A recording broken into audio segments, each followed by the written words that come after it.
that means that you are showing submission to the taco.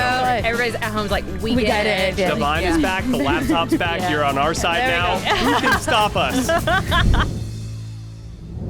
Happy Friday, Falcons fans. Welcome back to the Friday Five. I'm your host, Will McFadden. I'm joined, as always, by Tori, McElhaney, and Terrin Waack. We've got a lot to get to today. You know, some of it good, some of it not so good. We're going to talk about the upcoming game against the Saints. As always, we're going to start with kind of our social question of the week, but also want to remind everybody, however they watch us, however they listen to us, please just spread the word, like, subscribe where you can. You know the deal at this point, but it just helps grow the channel, and we appreciate every little bit of outreach we can get. So on to our social question of the day. Tori, do you want to do the honors and read it out? I can. Yeah. Does she know it? I don't know it, though. Oh, is it pasted in there? Oh, okay. It is in our doc. And you can check out the social question on TikTok any day. Go to the Falcons TikTok feed. Okay, so question of the day. When you eat a taco, do you turn the taco to fit your head, or do you turn your head to fit the taco?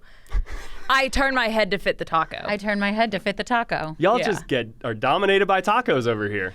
You gotta control the taco. How do you control the taco? Because if you turn the taco, everything comes out of the taco. Yeah. See, this is how I know that you guys that's why we're Team Burrito only on eat this hard pod. tacos, because the real answer is go grab yourself a tortilla and wrap that thing up. That's what I said, and then it doesn't matter. I like both. I am a quesadilla girly, if I were to say, if I were to have my choice. I'm more of a burrito girly. Yeah, so tacos, but I do love tacos. I'm having tacos tonight with a margarita because it's been that week. I will say I saw this. I was in the staff locker room one day just after working out and saw the segment where Cam Scadaboo was having this actual conversation with somebody. It was on TikTok. You. It was the funniest thing, just out of context to watch that. I have not seen that at all. I was like, this answer's so simple. I know. I was like, you turn your head to fit the taco. Yeah, but apparently, according to Cam Scadaboo, that means that you are showing submission to the taco, and we can't have that. Wow. We can't have that. I mean, if there ever was words to live by, it's probably coming from Cam Scadaboo. Did you guys see, too, that he was involved in a fake fight at a wrestling match? No, recently? but of course he was. Of course he was. Also, I did see his shoulder can pop out of place. He's an interesting cat, that Cam Scadaboo. He dominates the taco. Okay. Good for him. He would never let food dominate him. Of course not. I've seen him run through people. He's an absolute animal. It was so much fun to watch. Wait, Will, you have to answer the question. Oh, well, I pretty much only eat soft tacos, but I agree. I think I do. I would turn my head. I would turn my head. Yeah, I would turn my head because it is kind of, you're right. You just turn it sideways and everything falls out. Yeah, I think the taco still dominates. Although I will say the second and last bites. Then when you're kind of holding it a little bit like this, that's when you can turn on it. Right, exactly. Then that's when you do. Yeah, then it's just a fight. All right. Well, again, go check out the Falcons TikTok account for all of our questions of the day. They are really entertaining, and getting a glimpse at the personality of the players is always fun. But now we're going to pivot to a little bit more serious news. Unfortunately, the starting quarterback for the Atlanta Falcons, Michael Penix Jr., got hurt in the last game, left late in the third quarter against the Carolina Panthers after throwing an incomplete Did you say pass. left? Left. Left. Left. Left. Left. Left knee. Am I right about that? No. Or am I left? Wait, who's on first? Don't throw right into it. Don't confuse him. We need to be clear. It's his left knee. He left the game with a left knee injury. There you go. And then, But all right, you may so continue now. I just got triggered. No, I love that because that has been kind of a lot of conversation throughout the week at Flowery Branch. Right, left. Whenever a knee injury is involved, right, it is serious. Right. And especially with Michael Penix Jr., who in college had a couple. And so there were rightfully a lot of questions posed to head coach Raheem Morris this week. What does this mean? What is the status of Michael Penix Jr.? Terrin, you want to kind of fill us in on how everything evolved after Sunday afternoon when it was clear, okay, he's questionable, and then he never made it back into the game. Right. Ooh, I didn't realize how common that word is until now I have to focus on left. Right and left. But Michael has a partially torn ACL in his left knee. It happened in the third quarter of the game. He didn't come back. And the reason, as Will said, this is kind of I mean, it is a big deal. It's season ending. He will not play another game in the 2025 season, and it's only his second season with the Falcons overall. Hasn't gotten a chance to play a full season yet, which is really unfortunate. And injuries, he has a huge history with injuries, and that's why people are kind of like, which knee is it? Which knee is it? Because let's go through his injury timeline real quick from college. 2018, he tore his right ACL, and he missed the rest of the season. 2019, he had a right shoulder injury, out for the rest of the season. 2020, his right ACL is torn again, misses the rest of the season. 2021, his left shoulder is injured, misses the rest of the season. Yeah. He was clean in 2022 and 23 while at Washington. But now if you add in this injury to his left knee, probably just getting annoying now. But everybody's at home's like, we get it. We get it. But that puts Penix at 5 season-ending injuries between college and the NFL. That's a lot. That it is a lot. Yeah, it is a lot. And I mean, again, on the one hand, it's important to note that this is the left knee and is not the same as the one that he injured in college. But again, you never want to see this, especially when you're talking about your starting quarterback. And once again, Tori, we're talking about the starting quarterback for the Atlanta Falcons, and this is not where anybody wanted to be. I know. Let's take a big picture look at this. 30,000-foot view. The Falcons are back in a quarterback purgatory, despite the fact that they wanted to put a plan and did put a plan in place 2 years ago that they hoped would keep them out of this purgatory. Like, the fact of the matter is that dominoes have been falling at the quarterback position for many years now. The first domino that got the organization here was the pursuit of Deshaun Watson and the ultimate trading of Matt Ryan back in March of 2021. And from there, you go on this not-so-merry-go-round of quarterbacks. Marcus Mariota, Desmond Ridder, Taylor Heineke, Logan Woodside. You remember him? I forgot about him. I'm so sorry, Logan. I know. I didn't mean to disparage Logan Woodside catching strays here, but you go through this quarterback carousel, which is what Arthur Smith called it at the time, and then you hire Raheem Morris, and you go into the 2024 offseason being like, the goal is to fix the quarterback position. It has been too long since that has not been fixed, addressed, whatever the case may be. So you go and you sign Kirk Cousins to a pretty lucrative deal. Month and a half later, 2 months later, you draft Michael Penix with the number 8 overall draft pick. It was the pick heard round the world of that draft cycle. That decision stemmed from wanting to solidify the present and future of the quarterback position. That is, they did not want to get into another situation that they were in the post-Matt Ryan years where you did not have a succession plan in place for Matt Ryan in the event he was no longer your quarterback here in Atlanta, which came to fruition when you traded him to the Indianapolis Colts. So there's that. Plan A, we know what Plan A was. Plan A was to have Kirk Cousins play and be the starter for 2 to 3 seasons.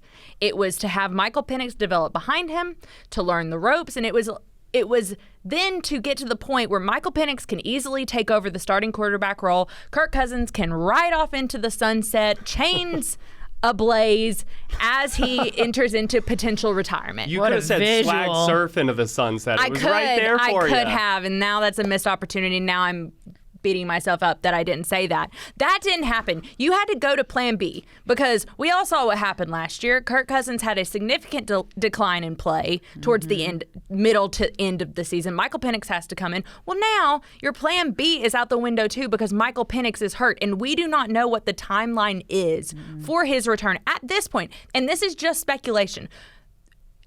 External reports are that he has to have a full reconstructive ACL surgery. At best, that's usually a 9-month timeline. 9 months. If he were to have the surgery this week, which we don't even know if he's had the surgery yet, Raheem Morris was asked point blank about that on Wednesday, said, Not yet. Not yet. Sooner rather than later is what he said. So now you're getting further and further to the end of November, which puts you further and further into August, into September. There is a world in which the Falcons go into 2026 and Michael Penix is not at 100%.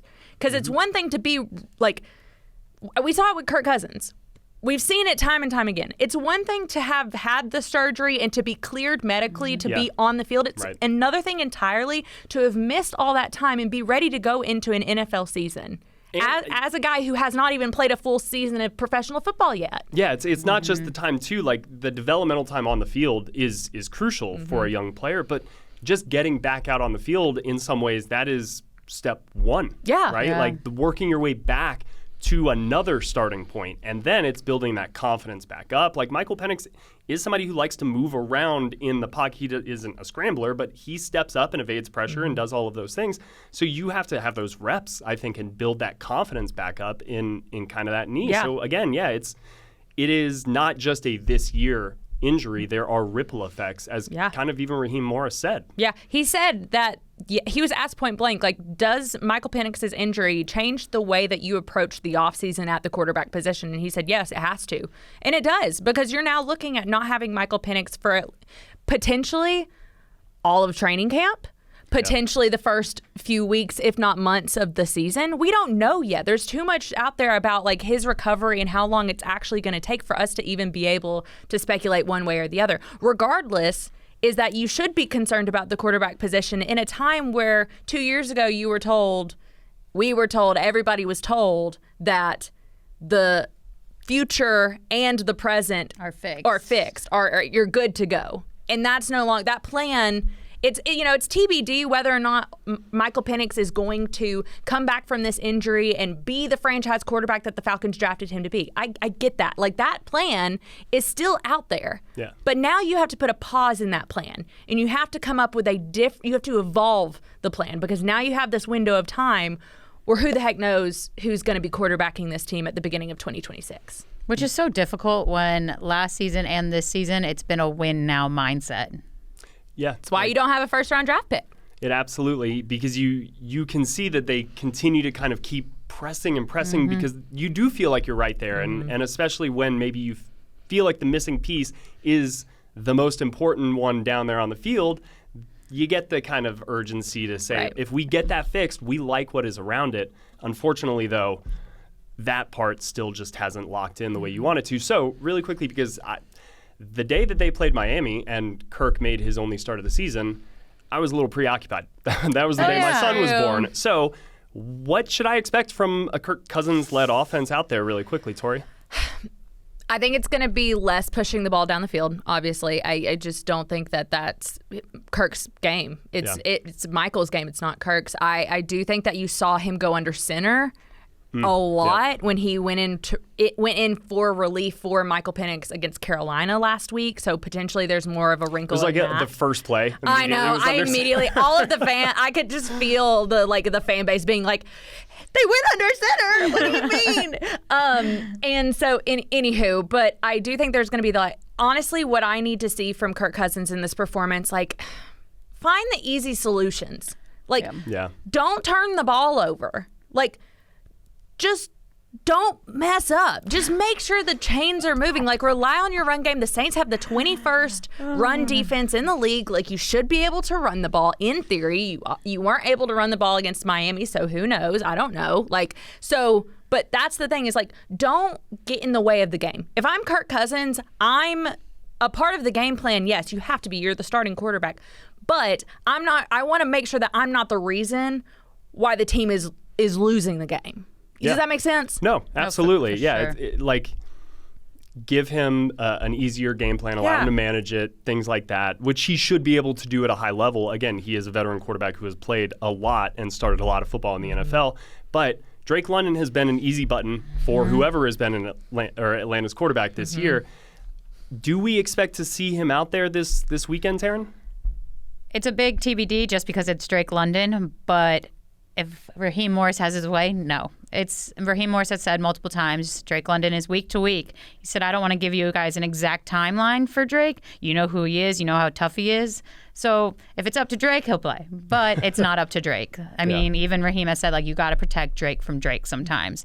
And he has a PCL injury in his, say it with me now, left knee.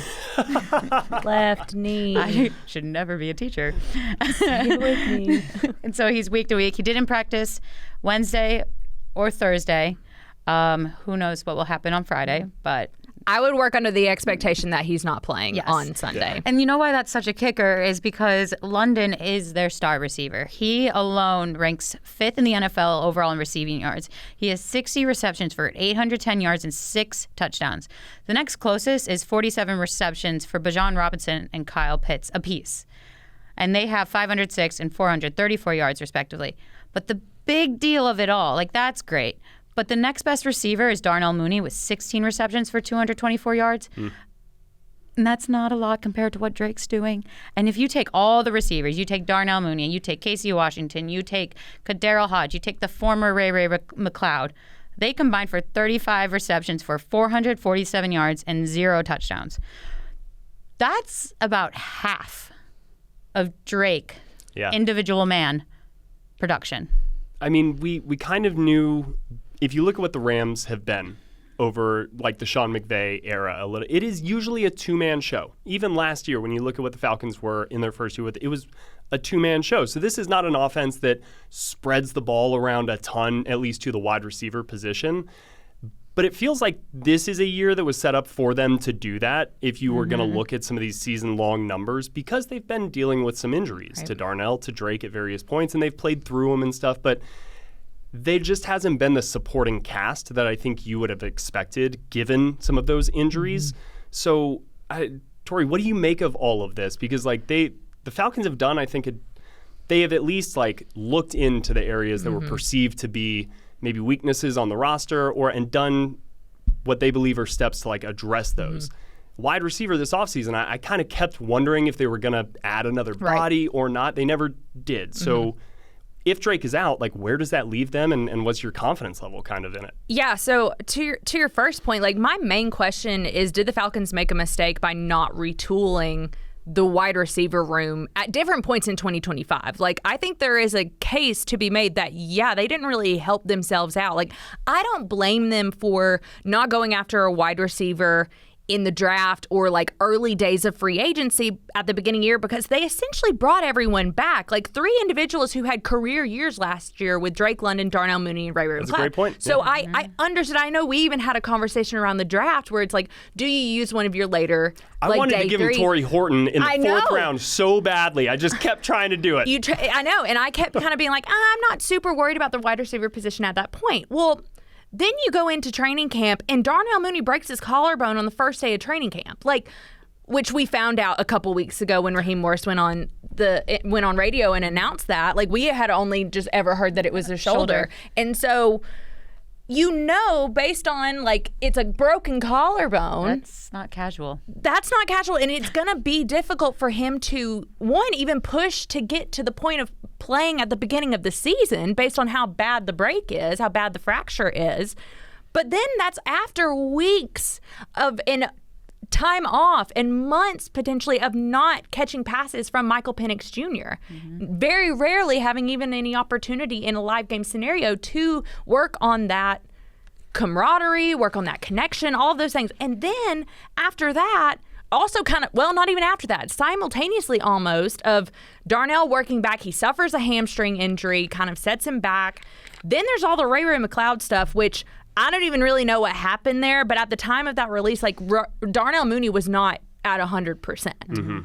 He had the hamstring, and it wasn't like Casey Washington, David Sills, Kaderil Hodge were really giving you much in relief outside of that. Now, there were other issues in the pass game and the offense as a whole at the time, but you do have to think that if they really wanted to, they could have made something work to help out this receiver core that kept taking punch after punch. And to Terrin's point, like, now you don't have Drake London, the player who had more production than the rest of the room combined. Yeah. Like, that's where I'm at, is I'm like, you need someone to step up, but like also at this point in time, the writing had kind of been on the wall at different points in time, and I give them a pass for not doing anything, I think, in the draft or free agency or the offseason. But when you start figuring out that, like, you need more from guys like Casey Washington, Kaderil Hodge, David Sills that you're not getting when Darnell Mooney is hurt and you no longer have Ray McLeod on the roster, and now Drake London is hurt. Like, I'm sorry, but like there needed to have been more, I think.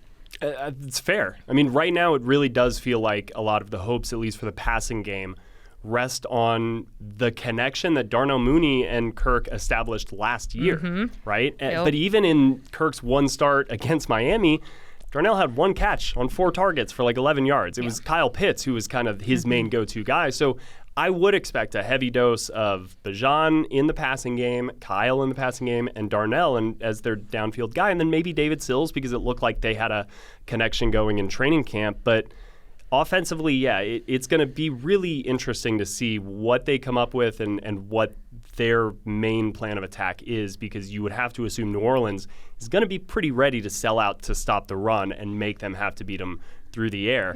On the other side of the ball, though, Falcons stand to get somebody back, which is a nice little change of pace if Divine Deablo is cleared to return to action this Sunday. What's kind of the latest on that, on Divine's injury and status, Terrin? So on Monday, Raheem Morris announced that inside linebacker Divine Deablo will be designated to return.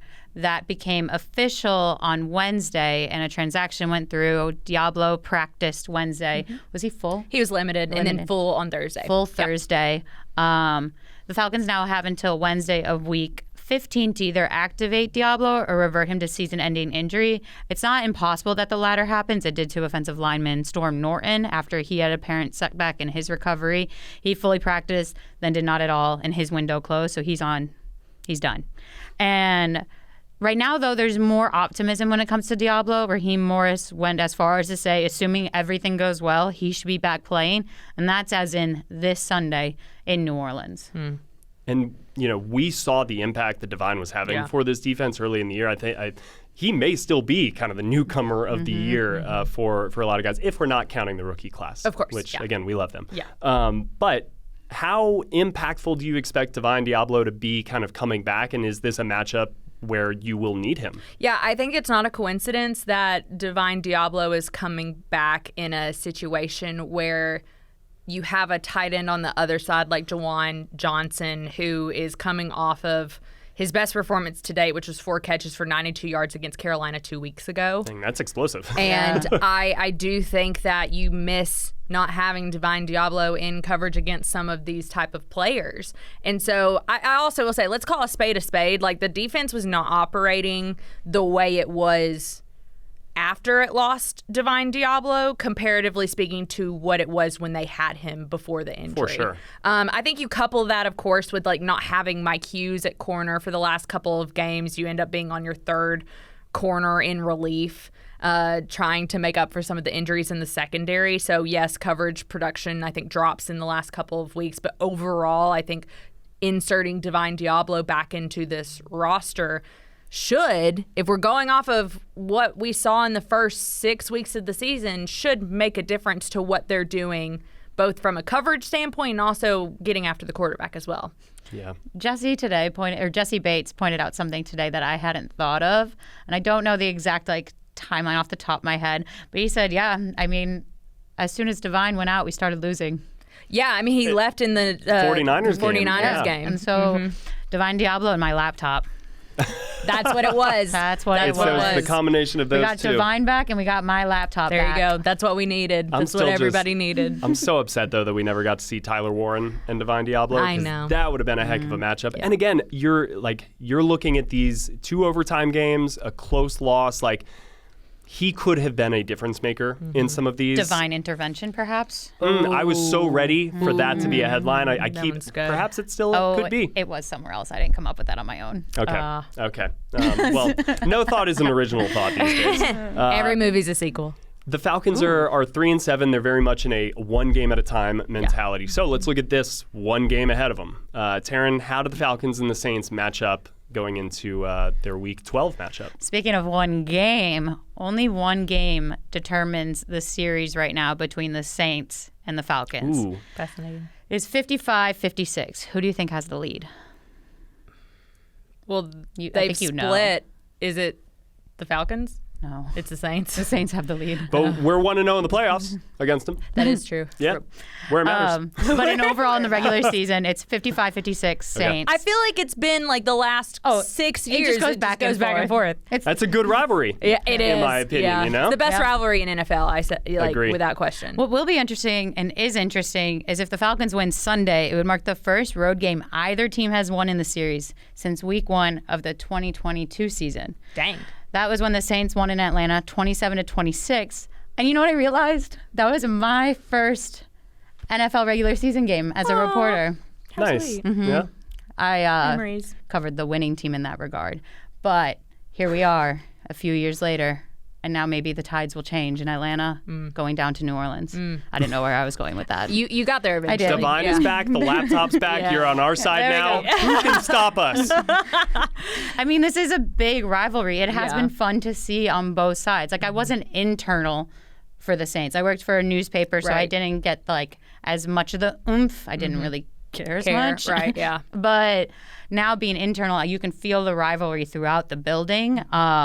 It's kind of like the Alabama-Auburn, the Michigan-Ohio State, the Army-Navy, the Texas-Oklahoma, but in the NFL. And what's interesting is, and I've said this before, and I think a lot of people would agree with me, is like this is a game where it kind of doesn't matter what the records are. Throw them out. Anything can happen in this game. And I mean, Especially there. for me personally, looking at this matchup, this game has turned into a much more even game than Yeah. I think I even imagined it being 3-4 weeks ago, which is bad for the Falcons because it shouldn't have been that way. When you're on a 5-game losing streak and the Saints are coming off a win over Carolina and their bye week, like that's what happens. It ends up leveling the playing field of a playing field that was already level considering the rivalry. In my opinion, this game actually goes back to something that we talked about last week with the Carolina Panthers, is that it matters more what the Falcons do, not necessarily what the Saints do. And so in theory, it goes back to what I was talking about before. Like if Kirk Cousins doesn't turn the ball over, if the Falcons can run the ball, if the defense can make getting in the end zone difficult for New Orleans, if the Falcons offense can friggin' score, like it should be fine. But I will say this because like I want to be clear in saying this as well, is like there's a very real possibility that the Falcons lose this game. Even though there is nothing to play here beyond bragging rights, as both teams are essentially out of the playoffs, but nothing would make the other happier than just ruining their day. So again, it goes back to the main point of this is a game that it doesn't matter what is happening beyond the game itself. Like it's almost kind of like the game in and of itself is its own being within the rivalry. And I think nothing would make the Saints happier than to thump Atlanta, and nothing would make the Falcons happier than to thump the Saints. Kick them while they're down. That that's No, there's Both a- sides want to do that. Yeah. Let me push you down and kick you. There's a ton of schadenfreude in this rivalry, which Nice. For those who don't know, that means taking pleasure in the pain of others, right? So Schadenfreude. Take us to school, Will. there you go. A much better teacher than I. And I didn't even go to Germany. Is that a German word? It is. Oh. It is. So We're fake. I do. Yeah. I mean, at this point, when you look at kind of the matchup, it really does appear closer than you would have expected. Certainly after like the Bills game, right? So the feels like Falcons forever ago. have to be locked in. They gotta kind of really be. I just like you need to see. I think fast starts. You need to see better performances on third downs. All of that stuff. So with that in mind, it's a really good time to wrap us up with a nice little game we're gonna play called Need Nice Nope, which we have in front of us here. The green, the yellow, and the red paddles. I guess they kind of look like lollipops or balloons, but Producer Jared. it's Great- lovely great arts work. and crafts This is project. giving I assume it took kindergarten you teacher. hours to do this, Jared, because these look phenomenal. They do look great. So what I'm going to do mine's is not I'm in going to order. throw out a few topics here, and Tori and Terrin are going to raise whichever paddle. The green correlates to something we need to see from the okay. Falcons on Sunday. The yellow correlates to something that would be nice, in our opinion, to see from Atlanta, but not necessarily something we have to see to feel like the team is on the right track. Red is we don't need to see it in order to, again, kind of change our opinion of what the Falcons are doing. So Everybody understand the rules? Ready. All right, well, Freddie. let's start with the first one.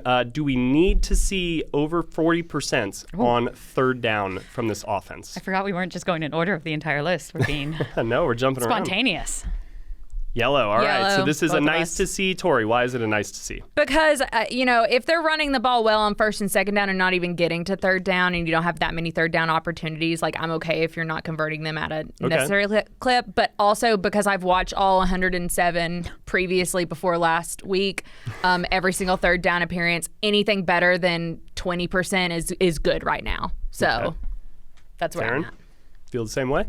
Yeah, and just I think the red zone streak of where they've scored 10 in a row is kind of my priority more so than third down. Okay. I feel like Raheem Morris in this moment That is saying fair. that. I will add, though, Prioritizing the red zone. the Falcons are 3-2 when they are over 40% on third down, and of course they are winless when they are below 40% on third down. So that is maybe an important marker there. All right, next one. At least 4 sacks from the Falcons defense. Oh, we don't need is to see crazy. that. All right, Terrin, don't- why don't we need to see that? They've had 18 in the past 3 games. There you go. Say it again one more time. They have 18 in the past 3 games. I feel so uncomfortable having Also, yelled. I mean, Oh my God, I put hate it. I put out I've never this seen you stat yell. like in the Super Bowl era, no exclaim. team had ever had that many sacks over a 3-game span and lost those 3 games. I'm not saying sacks don't matter, like they do. It's great seeing this defense get after quarterbacks and everything like that, but at the end of the day, they've lost their last 3 and sacked the quarterback a lot. So I don't necessarily need to see it if it means you're not going to win the game. There you go. Preach. All right. Next one. We talked about how kind of important Drake London has been to this offense. If he's not able to go, maybe spread the ball around a little bit more. So how important is it for us to see receptions, 4 receptions from 4 different receivers a lot of on fours, Sunday? wasn't it? It was a lot of 4s, 3, 2, 1. Okay. Our first different We got one. difference. Tori, we'll start with you. I think that in order for the Falcons to be at their most successful offensively, like you're going to have to see that because you're not going to be able to just key in on like Kyle Pitts. You're going to need to be able to use Bijan Robinson, Kyle Pitts, Darnell Mooney, David Sills, There like you go. any like 4 of them. I Right. was like, yeah, I think you're going to need to use all of them because I do worry about the run being taken away, because we've seen it happen before. So, you need to have an answer. And if the answer is just dropping it down to Bijan Robinson every time in a check down, I don't necessarily think that's going to work. I think you're going to have to spread the ball out to guys. throw it to Charlie Warner 15 times. Right, I would Terrin? love it. Yeah. You have it as a nice to see. Why? Because I don't really care what you do as long as it works. Okay, I like that. Yeah, I mean, there's probably a very big portion of the fan base that feels the exact same way. True. Yeah. I don't care how it's done, just get it Yeah, done, dude. Literally. All right. Next one, no big kickoff returns. 3, 2, 1. We got another nice to see from Terrin and a need to see from Tori. At this point in time, my expectation is you have to be better in that way, and until you do, I'm gonna say you need to see it because there have been too many instances where field position, you've put your defense in really horrible situations over the last 3 weeks, particularly. I need to see it because I do think that even though the Saints have been the butt of the quarterback joke, I think what they have right now in their young quarterback who they just drafted is a guy who's feeling a bit more confident. He's coming off of a 282 passing day against Carolina. So don't give them opportunities to feel good about themselves. Love that. And that's in kickoff returns. Yeah, and I should say no big kickoff returns allowed. Right? And the Falcons are averaging more than 25 yards allowed in the last 5 weeks. So, Terrin, this was a nice to see for you. It's a nice to see.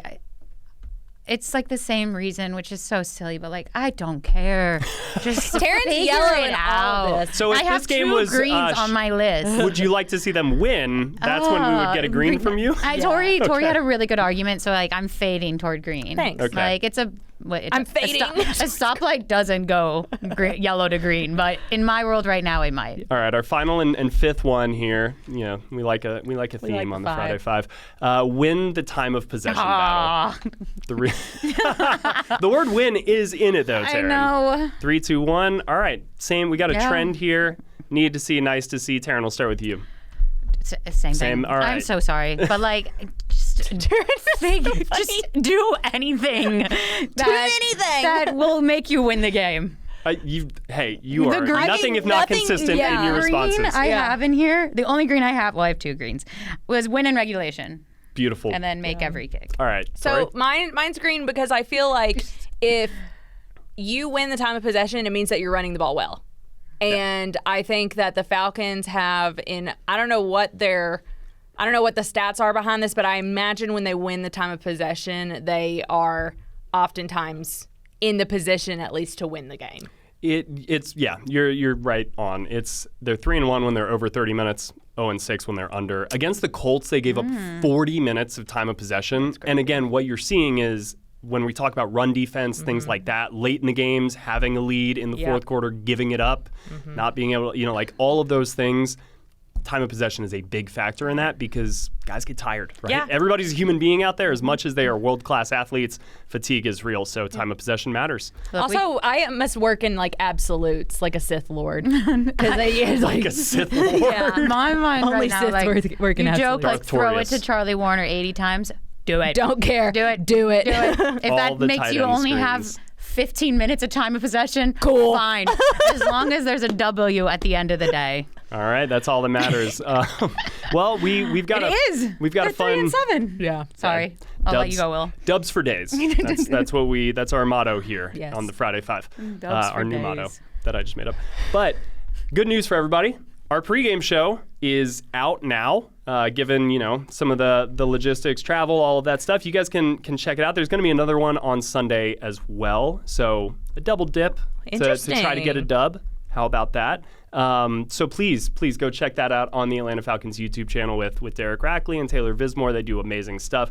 We will be back on the podcast feed Monday morning with Final Whistle. You can hear from Tori and I breaking down all of the action. And then Pro Bowl voting starts next week on Thanksgiving. So even though the team's performance may not be where everybody wants it to be, I do think there are some players who are worthy of some singular recognition. And Terrin agrees with me, so thank you very much. You got your green. There we go. Love it. And maybe soon we can have a little bit more of an in-depth like Pro Bowl discussion about some individual players, things like that. But that will do it for us today on the Friday Five. Thank you guys so much for listening and watching. You can check us out on YouTube, and we will see you all next time.